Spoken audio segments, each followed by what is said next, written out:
This is CX of M Radio, the voice of customer experience professionals.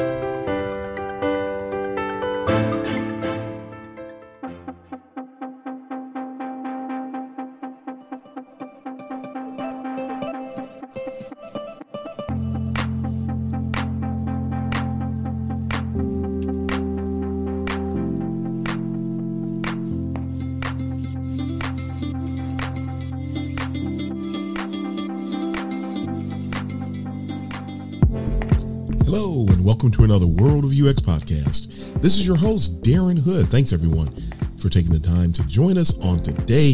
And as always, a special welcome to those of you that are listening for the first time. Today, we're going to wrap up a quick two-part segment where I wanted to spend some time just talking about heuristics and their importance to user experience professionals. And I was inspired to talk about this when I saw an up-and-coming UXer.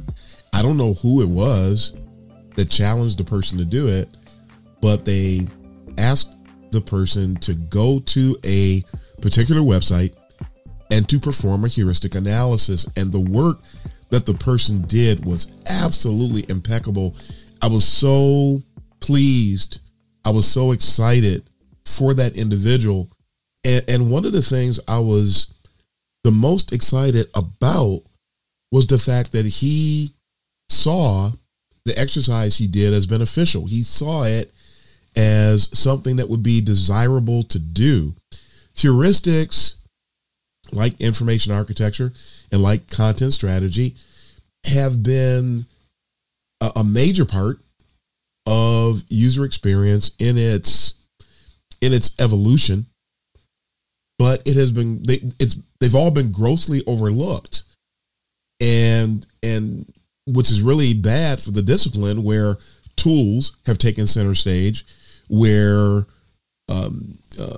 design thinking has taken center stage, where dot voting and all these other types of things, microwavable things, frankly, have taken center stage in UX, and the meat and the potatoes of the discipline, so to speak, if you get my drift, are they're left on the outside, and that is to the detriment of the discipline. We're talking about the need for heuristics today because we're trying to inspire. We're hoping to point out the importance. We're hoping to sell people on the value, and we're hoping to convince people to accept the challenge. If you don't know much about heuristics, if you've never studied heuristics, if it has not been the first thing out of your toolbox, which is what my recommendation is, that folks take the time, take a step back, go back to the future, as I like to say. Take a look at heuristics, look at where it has been missing and where it could have benefited you in your work today. So again, 2 weeks.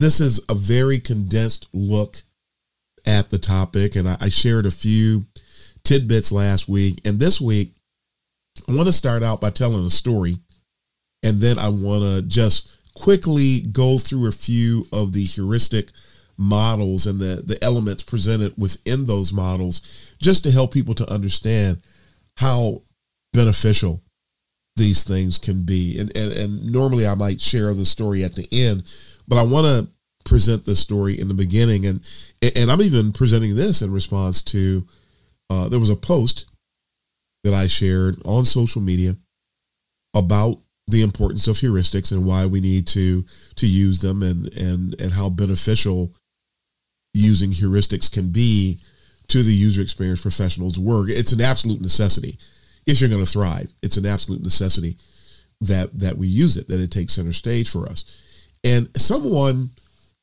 was taken aback by the statement I made. And same thing as always, the person had very little experience in UX. The person, and that's fine. If you don't have much experience, that's fine. The problem with people who don't have that much experience is that some people insist on putting themselves out there as if they're some type of a guru when they know they don't have the experience. Then they like to stand toe to toe with people who do. They have no points of reference. They have no information. They've done no research on it. They don't know anything. They just some people just love to argue. And me, I don't like to argue at all. I will not argue at all. And once I realize somebody is arguing, I'm done.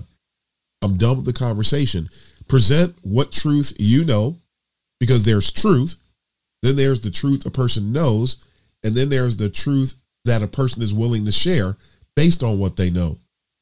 If a person comes to a conversation and they don't have access to anything that's truth, and your truth doesn't matter, that's called subjectivism. We cannot navigate UX based on anybody's subjectivism. So present your truth. I would love to hear the truth that you know, the part that you're willing to share. You might share something that I have not considered. You might share something I have not heard, but you're not going to come in here knowing that you don't know and then begin speaking about something as if you do. That's called disavowal.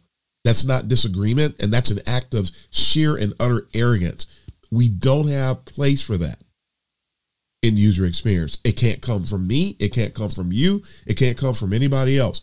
But based on what you do know, what you have gathered, I should say, by your experience, share that. And when we can get a group of people to come together and share facts based on the experience that everybody has, we'll all be better for it. But I thought I would share that to let some folks know where I stand. This person, again, they didn't like what I was saying. And I've got to share this funny part. It wasn't so much that they disagreed.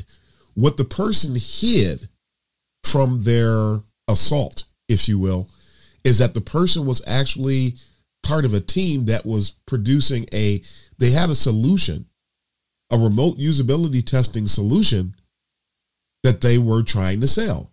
And the contents of his replies were all geared around, he didn't say anything about the tool he was pushing, but all of his replies were biased based on the tool. And the person actually said,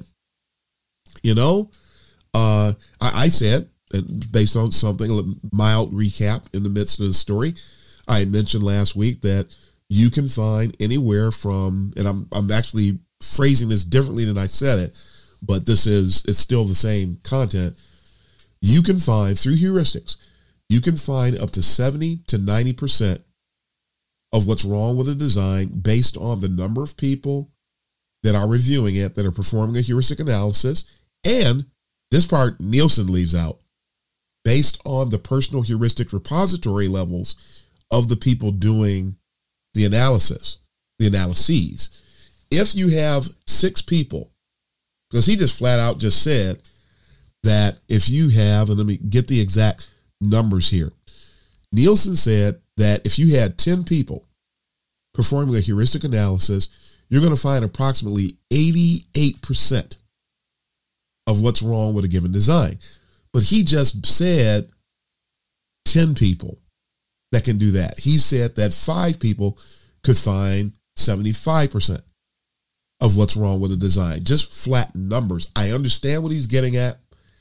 I understand the premise that he's presenting. I bring in the part about personal heuristic repository because if those 5 or 10 people do not have a large personal heuristic repository, those numbers are actually going to decrease. So it is a synonymous phrase to heuristic analysis is expert review. If the people doing the review are not experts, they're not going to find very much of anything because they don't have any points of reference to base anything on. But back to the story. So the person was saying that, well, you could find that they say you could find 90%, but you could actually, and I mentioned the gap. I said, you fill the gap, whether it's 70 or 90, you can find the remainder through research. That's part of the when you tandem heuristics and research together, that's really an unbeatable combo. And keep in mind that research is not just remote usability testing. It's UX research. It's first click testing. It's tree testing. It's interviewing. It's contextual analysis. It's the whole UX research toolbox. It's not just one thing. And a lot of people today are getting into UX research and they think that it's just one, two, or three things. It is not. It's when we say UX research, we're talking about the whole kit and caboodle. We're talking about the entire toolbox that a UX researcher can tap into. So please know and understand that as well. But he said that you could actually find a lot of those things through research. And he continued to go back and forth, back and forth. And when I mentioned that research is used to fill that gap between what you could find with heuristics, which should be informing the designs, which you can use to tweak things as you're going forward, which you can use to determine what to conduct research about. He didn't know any of these things. And it's funny to have somebody challenge what you're saying when they don't really even know anything about the topic that they're trying to refute things about. It's interesting, but you can always tell when somebody's doing that. At any rate, one of the major flaws with what that person was saying was that he talked about how much you can find with research, but I have news for everybody under the sound of my voice. I don't know whether people have considered this or not, but when Nielsen said that you can find 70 to 90%, roughly 90% of what's wrong with a design through heuristics, one of the things that we all need to know and understand is that heuristics is a very broadly structured mode of UX operation. And what I mean by that is when you're conducting a heuristic analysis, you're looking at things from an extremely broad and holistic perspective. When you conduct research and you design research, you are only going to find things that are reflective of the tasks that you have someone perform, the questions that you ask somebody during an interview, the different things that come to light when you're conducting a contextual analysis, when you have first click testing or card sorting. You're only going to find out things that are directly related to that specific research activity. So you are not going to find, as this person was alluding, you're not going to find that 70 to 90%, because research actually, depending upon the type of research you're doing, the scope, the observational scope of the research that is being conducted can be very narrow to somewhat broad, but it is never as broad as a heuristic analysis.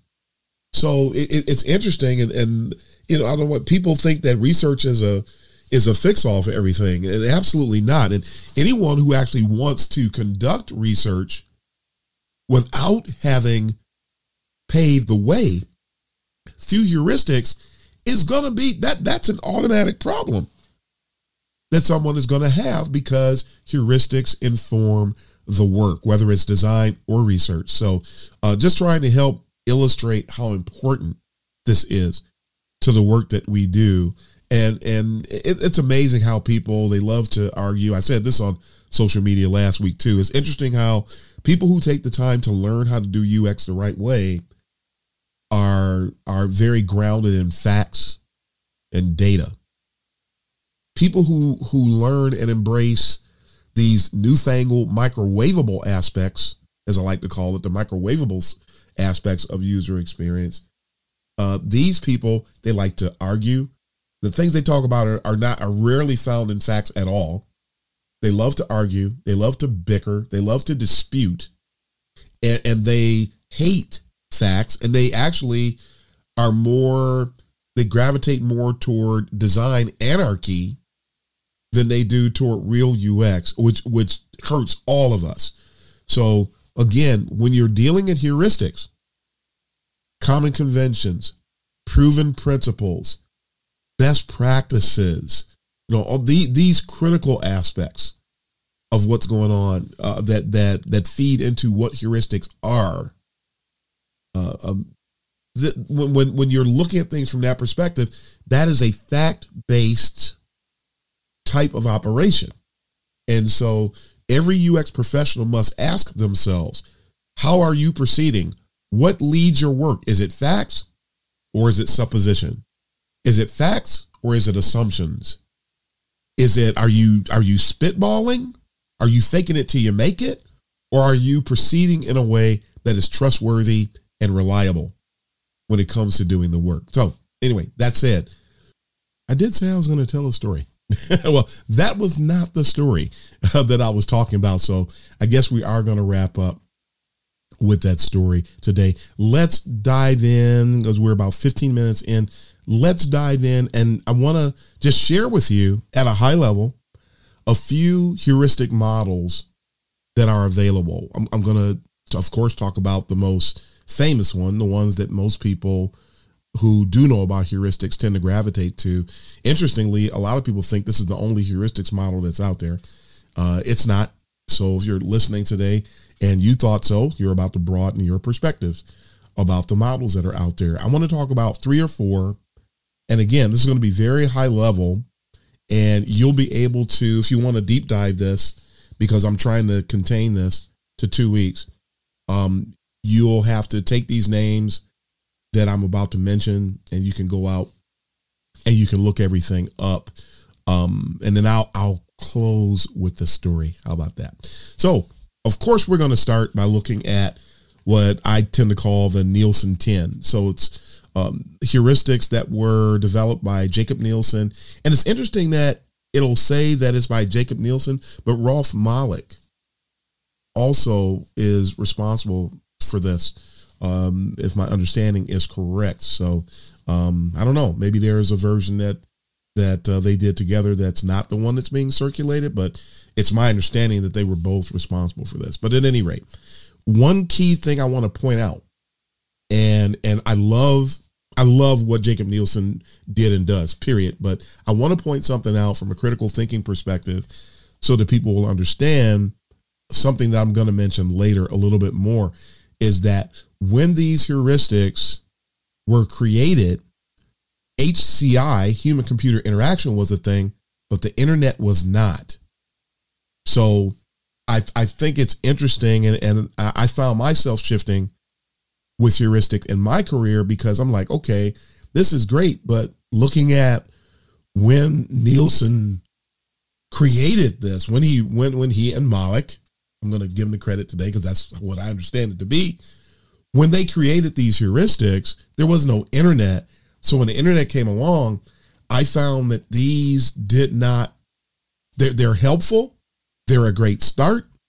You've got to learn them if you're going to learn about heuristics because of the history associated with it. But please know and understand that there was no internet. And so there are some things here that are I found not easy, especially when you're communicating these things to stakeholders, or they're wondering how you went about doing certain work and you provide some of your resources.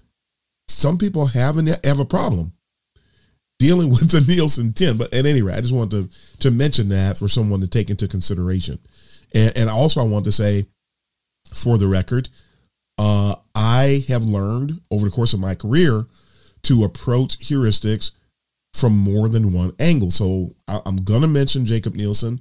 I'm going to mention a few other folks, and I use them all of them. And there's one base that I tend to gravitate toward these days, and I'll mention that toward the end, but I look at all of them. Don't just embrace one. They all have something to offer. So 10 usability heuristics by Jacob Nielsen, which he updated recently. But I'm looking at the old one in front of me. He talks about the visibility of system status, giving the users appropriate feedback about what's going on. So that's a heuristic. You want to give good messaging when someone is in an experience so they know where they are, what's going on, so they can be aware. They just need to be aware of what's going on with the system. So give them appropriate feedback.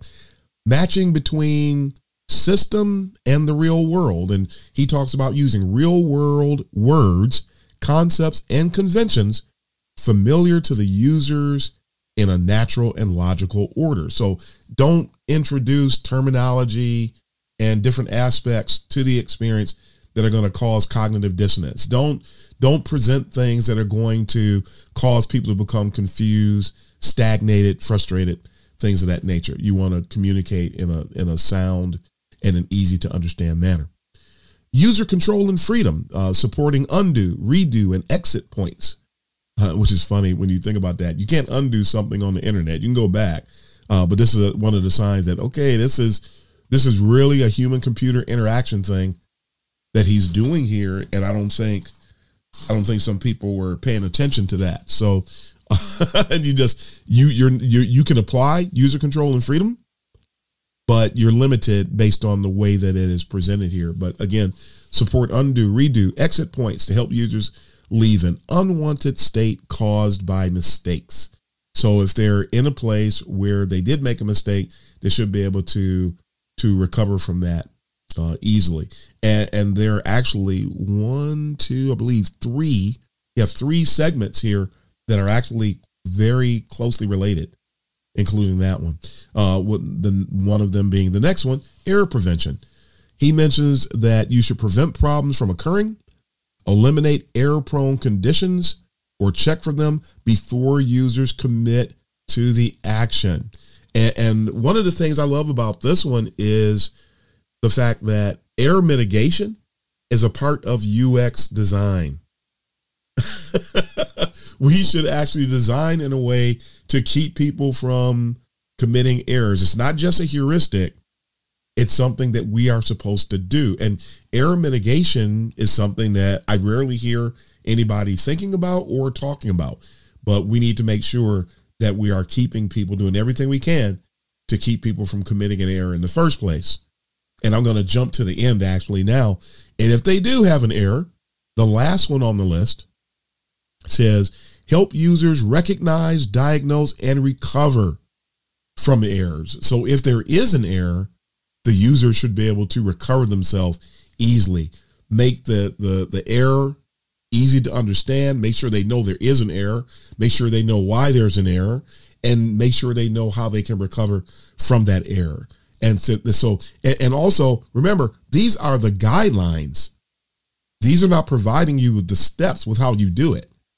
One's knowledge of UX is supposed to fill, there's a gap, right here with the heuristics. So again, you're supposed to help people recognize, diagnose, and recover. But how to do that, how you accomplish that, that's our job to come up with that. Jumping back earlier in the list, aesthetic and minimalist design. Yes, we must make sure that we are not cluttering the interface. We have to make sure that we're not putting things on the page because the politics of the team is demanding that we put it there.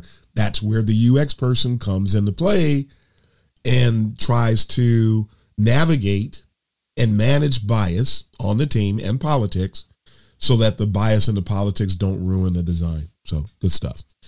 Flexibility and efficiency of use. I'm really jumping around now. I'm not going in order here, but make the system efficient for different experience levels through shortcuts, advanced tools, and frequent actions. So you want to make sure that the solution that you are designing, that it works for various user types, whether they are an expert or whether they are new to that experience that you're putting together. I didn't talk about consistency and standards. He mentions following platform conventions through consistent words, situations, and actions. So you want to make sure that you're consistent in the design.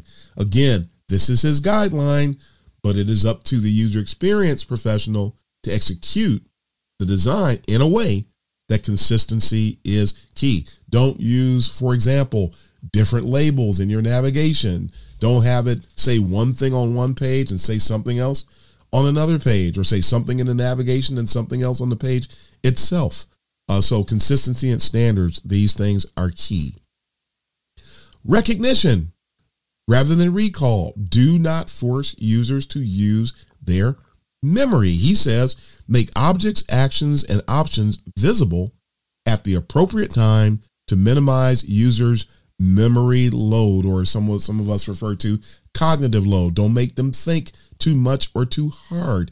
Make sure he goes on to say, facilitate decisions, aid in the decision-making process. That is the job of the UX professional. And then the last one, and I went out of order, but help and documentation. Make necessary help and documentation easy to find and search, and make it focus. So make things simple. And when someone does want to learn more about how to do something or what's going on, make those types of resources available.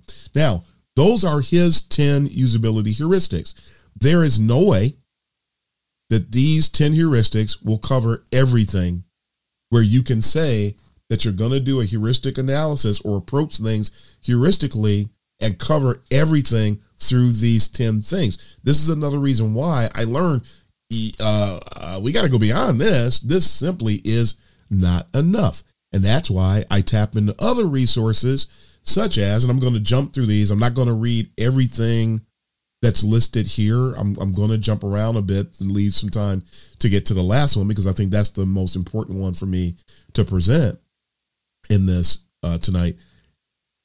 Susan Weinshank and Dean Barker came up with 20 usability heuristics. Again, supplemental. And remember, everything we do is supplemental anyway. When you read a book on a subject, aren't you going to go and read another 5 or 6 books on the same subject? So everything that we're exposed to has a supplemental nature. And the same thing applies here with the heuristics. But they mentioned things like user control, where the interface will allow the user to perceive that they are in control and will allow appropriate control. Now, did Nielsen really address that? Not really. So already we should be seeing that there's an example here that we need to always broaden our perspectives so that we can optimize our work. They mentioned number 2 here. There's a total of 20 again. I can't remember if I said that. There's 20 heuristics in this illustration. Human limitations. The interface will not overload, or should not. They say will not, but it should not overload the user's cognitive, visual, auditory, tactile, or motor limits. So we need to understand who our users are and make sure that the experience, as we are designing it, as we're mapping it out, that it is accounting for any limitations that any of our users might have. And that speaks a little bit to accessibility as well. Linguistic clarity. This is number 5 on their list. The interface will communicate as efficiently as possible. And a wonderful heuristic. Again, that's the guideline. How do you execute on that? One example that comes to mind is how that some designs, I think we've all seen it, and you can tell if you've ever been in a meeting where these types of things come up, you can understand how some of these things happen. We don't want to see it. It shouldn't happen, but it does. It does happen, where buzzwords find their way into the navigation. And when buzzwords find their way into the navigation, the team understands what the word means. The stakeholder or the client will understand what a word means, but the user does not. And if the user doesn't understand it, then they fail when it comes to linguistic clarity. They're failing when it comes to the nomenclature. Could be failing where it comes to the taxonomies. So make sure that any text, whether it's labels or whether it's actual copy on a page, make sure that linguistic clarity is optimized. And that's going to help you have a great user experience. We'll cover 2 more here and then we'll move on to the next example. Cultural propriety. Did Nielsen cover that? No, not really. It says the interface will match the user's social customs and expectations. And this, to me, also speaks to mental models. It speaks to how we need to be aware of who our users are, their likes, their dislikes, their goals, their culture, and make sure that the way the design is executed, the way that the experience flows, that it accounts for the culture of all the users, and that is presented in a way where we don't have any issues where we're creating cultural problems, agitations, causing people to not understand what's going on in an experience because of the way that we design something. So we need to be really care. Awareness of culture is a part of what we do as user experience professionals. So make sure that we keep that in mind. And then the last one we want to cover here from Weinschenk and Barker is that of user support. The interface will provide additional assistance as needed or requested. This could come in the form of a tooltip. It could come in the form of instructional text. It could come in the form of, if somebody is filling out a form, you can provide an example of how the data needs to be input into the form field. Again, keeping error mitigation in mind.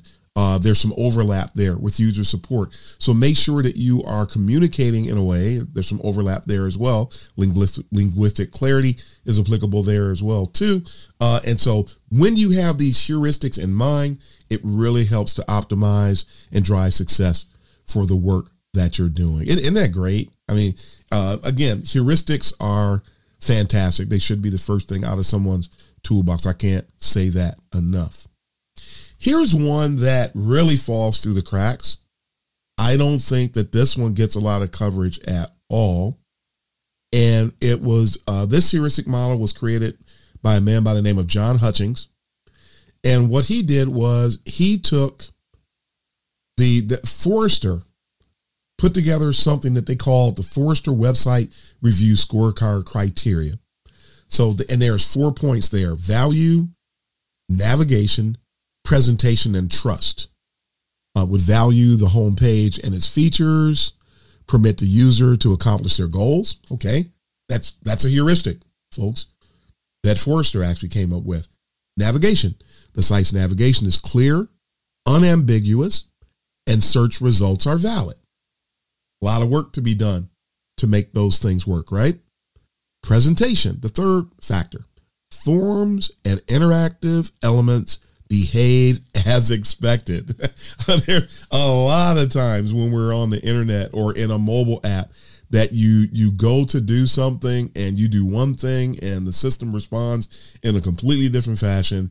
And now we're starting to get the user on the road to annoyance thresholds, where you get to the point where they're only going to tolerate the lack of delight for so long before they abandon the experience entirely. So we want to keep things like that in mind. And then the last one, again, is trust. The site's privacy and security measures are clearly defined. So when it comes to data, you want to let people know we're not going to sell your data.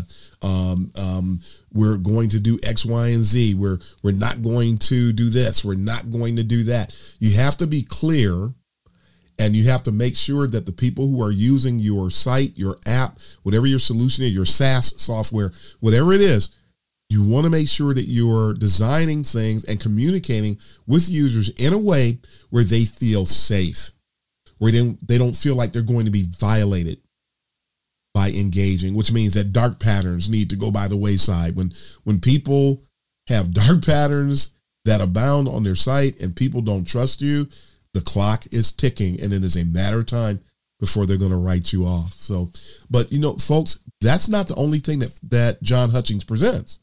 Those are great. Those Forrester heuristics, the value, navigation, presentation, and trust, those are fantastic. But there's more. There's 3 columns on this illustration. The Forrester part is number 1. Number 2 is the immersibility index. And then there's a third part that are TUGS, or the Understanding Group, which is a consultancy here where I live in Michigan. They had heuristic IA principles, and they created these principles in conjunction with Abby Covert, the author of How to Make Sense of Any Mess.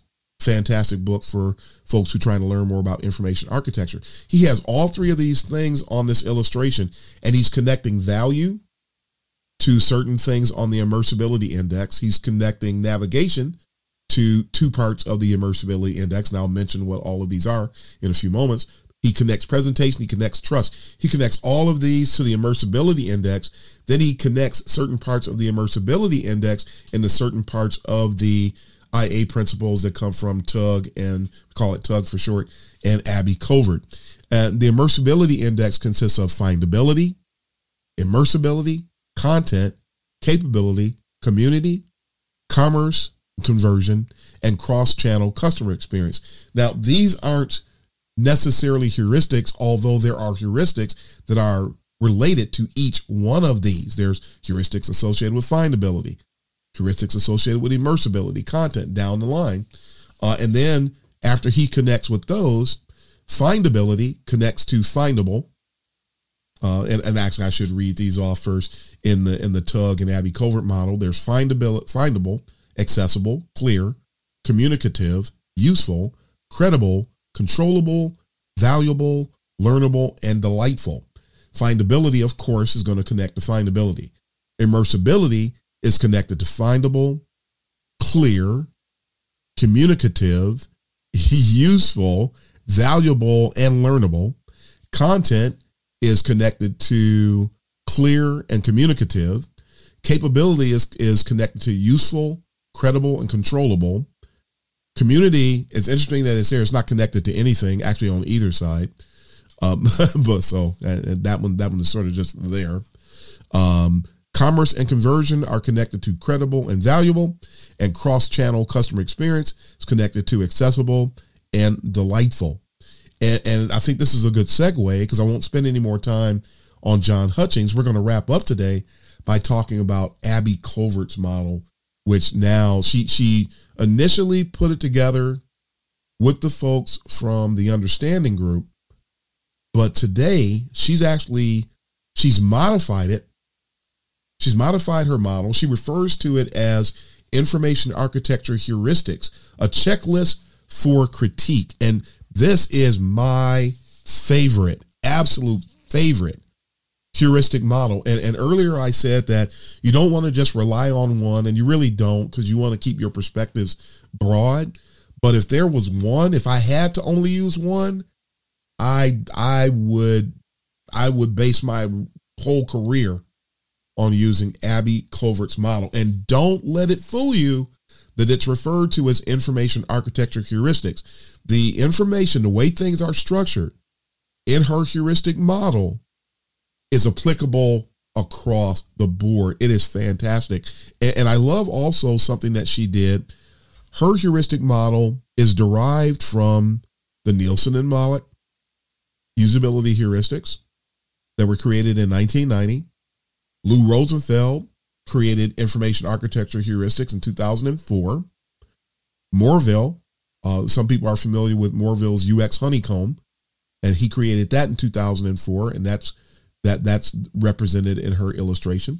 Part of it is illustrated or reflective of ISO 9241, which is focused on ergonomics of human system interaction. That was created in 2006.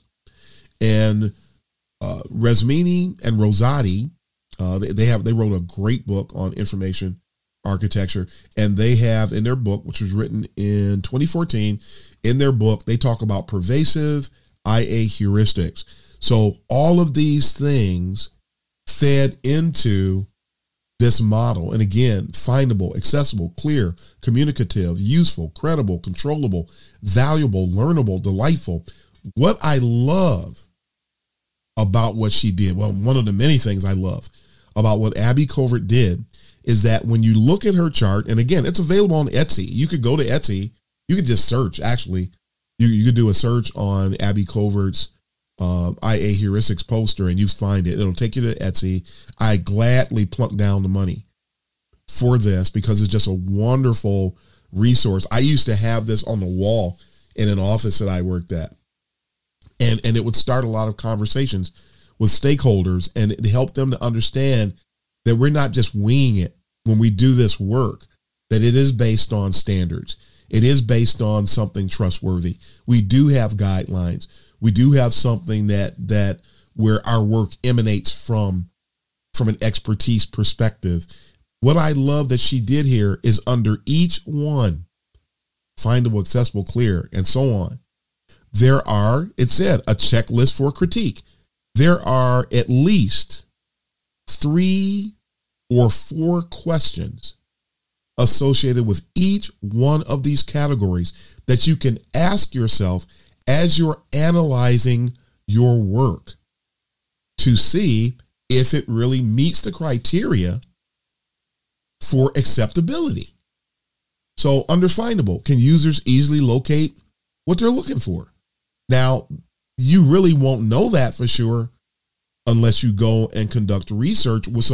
So this actually begins to very clearly set the stage for how you can begin to use heuristics to drive your research. And you can create findability tasks within your research. Not only can you check to see if they can find it, but you can look and see how fast they find it. So you've got the findability aspect, but you also have the time to task.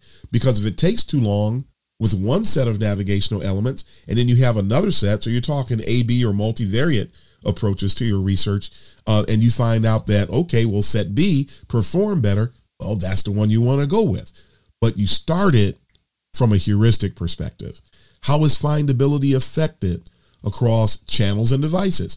Do people find success on the site and in the mobile experience? Do they struggle in the mobile experience but are fine on the site, or vice versa? You want to find these things out. When it comes to accessibility, can it be used as expected via all channels and devices? Same type of question. How resilient and consistent when used via other channels? So you want to look at the accessibility aspect of it. And is it clear? Is it easy to understand? Is the target's user grade and reading level being considered? A lot of people don't know how to check the reading level, the grade level of the copy that they write. And you just take your copy, throw it into Microsoft Word, and you do a reading level check, and they'll do a flesh Kincaid to let you know this is at 7th grade, this is at 6th grade, this is at 9th grade. And you should know your user base to make sure that you're not writing 12th grade level content when the average or the target, the expected or the assumed, for lack of a better word, I'm just saying that loosely, if those people are at a 6th or 7th grade reading level and you're writing at 11th and 12th or 14th, and you know that you don't have a lot of college grads, because your marketing folks will have a lot of information on who the users are on the site. That's where UX and marketing should be working together. When you see things like that, you know we need to tone this down. Our copy is too fancy. We need to break some of these syllables down. That's really what happens there. Really critical. Communicative is the status, location, and permissions of the user. Is it obvious? How is the messaging used throughout? Is messaging effective for the tasks that are being supported here? Does the navigation and the messaging help establish a sense of place that is consistent and orienting? So how well is it communicating? Again, you find these types of questions associated with each one of these categories. And on the bottom of the poster, she lists the heuristic elements from the aforementioned sources: Nielsen and Malik, Rosenfeld, Morville, ISO, Resmini, and Rosati. Their different heuristics are listed so you know which ones are associated with the different categories above. And the whole thing is color coded. So, for example, all the Peter Morville stuff is orange. So when you look and you see an orange bar, then you know that orange bar, that's listing something that Morville has recommended from a heuristic perspective. This is a phenomenal resource. And again, as we begin to wrap up, heuristics, it should be the first thing out of the UX professional's toolbox. It is applicable across all aspects of UX work, whether it's information architecture, whether it's interface and interaction design, or whether it's research. Everything comes back to heuristics, and it can fuel, it can drive, or it can help to tidy up your work at the end. It can be formative, it can be summative. Heuristics are powerful, And when we overlook them, when we don't use them the right way, when we negate them, when we ignore them, we're doing it to our own detriment and to the detriment of our users, to our teams, and to our organizations. Make it a point. Again, I'm sort of rushing through it these 2 weeks, and maybe we'll revisit it in more detail another time. And also, it's hard to talk about heuristics when you don't have the visuals. So maybe I'll produce some videos on this and put them up on YouTube so people can see a heuristic analysis at work. But folks, I hope that I've shared enough to convince you. If you have not bought into heuristics in the past, if you did, but you sort of got away from it, this is powerful, folks. And so I wrap up with the story. The person that I alluded to earlier, where I posted the information about heuristics, and the person was sort of really trying to tee off on me and try to say that what I was saying wasn't valid. He said that you are not going to have an instance where you can apply heuristics and make impact on the work that you're doing in the organization. And when I saw that, I just laughed. It is blatantly obvious that person had no point of reference. Again, he didn't have any experience. He should have been asking instead of telling me that wasn't the case, when he has absolutely no idea. And I know a lot, not only me, but a lot of people have made tremendous impact through the use of heuristics. He should have been asking, can you give me an example where? So I'm going to provide that for my listeners here today. I was working on something. I'm not going to share the name of the company. It was a huge company, and they had it was a technology company, and they had at least 100 companies. Some of you will know who it is just by me saying this, but they had at least 100 companies under that company's umbrella. And one of the divisions of the company, they heard about the work that I was doing, and they wanted to connect with me to see if I could help them with a problem they were having. And the problem was that people were coming to their e-commerce site for this division. They had custom content that people could buy, or not custom, but pre-made, pre-selected content that people could buy. No problem there with e-commerce. You pick an item, you pick your quantity, you pay, you go, you're done. But there was a part of the site where people were buying custom items. And with the custom items, the customers had to provide the artwork, whether it was a photograph or a design, whatever it was. They provided it to the company, and then the company would take that, customize it, and people could purchase this thing, and then they could then put it up on their wall or whatever they wanted to do. And they could make it as big as they wanted to make it. Totally up to them. And for some reason, they found out that people were coming to the site, starting this custom illustration process and abandoning. And nobody knew why. So they walked me through the problem. They showed me the entire problem. I looked at what was going on. And as I do, I noticed a few things when they walked me through it. I saw it immediately because, again, when heuristics is the first thing out of your toolbox, you will always have it. You will always observe and respond to things from a heuristic perspective. You're already going to find low-hanging fruit, which really is what it is. And that person, to that person's defense, they did mention that. They said, you're just going to find low-hanging fruit. And my response was, why in the world did low-hanging fruit make it to that stage where it was deployed? If you engage with heuristics, it's like a low-hanging fruit insurance, if you will, so you can address those things and not deploy something with a bunch of low-hanging fruit. And you're not going to find a lot of those things that you find. Things I have found through a heuristic analysis would not have been found in research. And that's what happened in this instance. I ended up, let me get back with you. I'm going to go in and perform a heuristic analysis. I explained what a heuristic analysis is. I said, I think I see what's going to resolve the problem that you explained to me already. But let me go back and do this analysis and come back and provide you with a report. And that report will list out my findings. It'll list out my recommendations and the benefits you can expect if you implement the recommendations. So I went back, performed the heuristic analysis. I came back, and The funny thing about the personal heuristic repository and the aforementioned 70 to 90%, a lot of solutions deploy at the 20, 30% mark. So there's people only identify 20, 30% of what's wrong, and there's a ton of problems that are out there. I found so many issues. I not only did I do a heuristic analysis, I've almost forgot to mention this. Not only did I do a heuristic analysis, but I did that formal evaluation that I mentioned before, where you can go in and you can perform a heuristic analysis.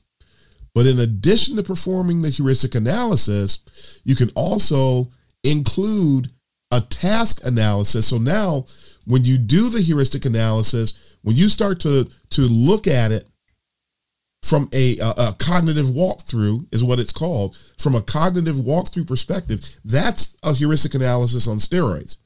So I did the heuristic analysis, but then I began to look at what I knew the main tasks were that the users were performing when they came to the site. I did a task analysis. I identified all the steps associated with this user experience, and I began to identify the micro experiences because of the cognitive walkthrough.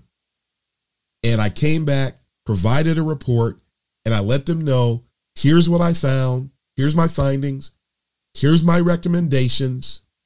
This is what will happen if you implement. This is what the page will look like if you implement. I made that a part of my report as well. They absolutely loved it. They recognized it. We did not have to do any research at all. So where some people would have just dived into research and then they pat themselves on the back because they did a bunch of research, I found everything in 3 days. And that's with a bunch of other projects on my plate at the same time. In 3 days' time, I came back and let them know everything that I found. And yes, they took my recommendations. They implemented them. They handed the information. The developers were actually a part of the meetings. So the developers knew what was going on. The developers went, implemented everything, and that part of the business immediately, the abandonment issues were eliminated as soon as they deployed it. So whereas that individual, and that's just one time I did it, that person who said that you've never done anything like this before, I'm going, wow. It's amazing how some people like to engage with and try to discredit or demean without any data. Ask the question. Entreaty. I mentioned entreaty once, and some people they just got these blank looks on their faces. They didn't know what it was. Instead of challenging somebody, if you know you don't know, just ask. And somebody is going to be kind enough and gracious enough and polite enough to fill you in on what you don't know. Why embarrass yourself, and why do your own teams and companies and the discipline a disservice? Somebody, I'm always willing to share. Other people, I know tons of people that are always willing to share. I have, through heuristics, have impacted millions and millions of dollars of company revenue. Just with heuristics alone, folks. Just with heuristics alone. So please know and understand, it is valuable. Heuristics are profitable. It is dependent on your developing a personal heuristics repository where you have to understand. Because remember, heuristics are based on common convention, best practices, don't forget that, proven principles, don't forget that, reliable standards. Hadn't mentioned that one earlier tonight, but I did last week. Reliable standards, and you need to understand what these common conventions, what these best practices, what these proven principles, and what these reliable standards are. And ironically, many of them you're going to learn from having conducted research or just your travels on the web, looking at applications, understanding what works, understanding what doesn't work, looking at bad design. It will inform you. It will help you to understand what you should and should not do in certain settings. But as you continue, and we all continue to build our heuristics repository throughout the course of our career, as we continue to do that, Now we're getting our heuristics repository is getting bigger, it's getting stronger, it's getting more solid, and we can speak with more expertise. And then when people see the things we implement and they see how it helps and substantiates the work that's being done, then your stakeholders, your clients, they develop more confidence in you. And folks, we just vault the disciplines forward. But if you just sit around and shoot it down because you don't understand it or because you don't know what it is, your credibility is going to go right out the window with those little half-baked assumptions and attitudes and theories. So heuristics are real. I hope folks have heard enough to be encouraged to start learning. Build your personal heuristic repository. Let it grow. Expose yourself to good design. Expose yourself to common convention. Expose yourself to best practices. Expose yourself to proven principles. Expose yourself to reliable standards, and let that become a major part of who you are. Your team will be happy for it. You'll be happy for it. Your company will be happy for it. Your users will be happy for it. The discipline will be happy for it. Folks, the need for heuristics is here.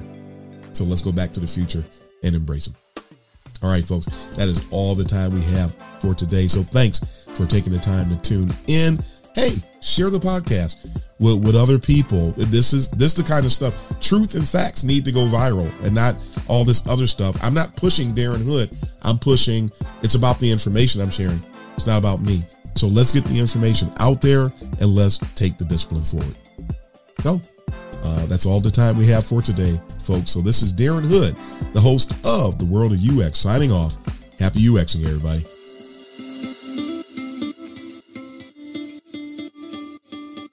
Thanks for joining us for this session of CX of M Radio. Be sure to rate, review, and subscribe to the show, and visit cxofm.org for more resources.